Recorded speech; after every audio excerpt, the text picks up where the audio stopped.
একটি খরগোশের প্রতি 5 লাফে একটি কুকুর 4 লাফ দেয়, কিন্তু কুকুরের 3 লাফ খরগোশের 4 লাফের সমান। তাদের গতিবেগ এর অনুপাত কত হবে? এই ধরনের অঙ্ক যদি তোমাদের পরীক্ষায় থাকে, তোমরা অবশ্যই এই শর্টকাট নিয়মটি মেনে অঙ্ক করো।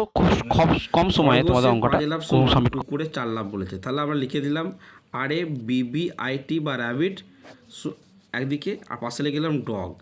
তাহলে এর 5 লাফ, র্যাবিটের 5 লাফ সমান কুকুরের 4 লাফ।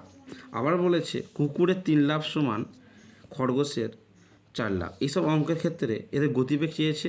আমি সিম্পল ওয়ে র্যাবিটের সাথে র্যাবিটের এই কোণাকুণি গুণ করে দিলাম। 5 3 15 ইস্টু 4 4 16। অঙ্ক আমাদের হয়ে গেল। যদি আমাদের র্যাবিট আর ডগ চাই, আর যদি বলে ডগ বা র্যাবিট, তোমরা একই ওয়ে করবে।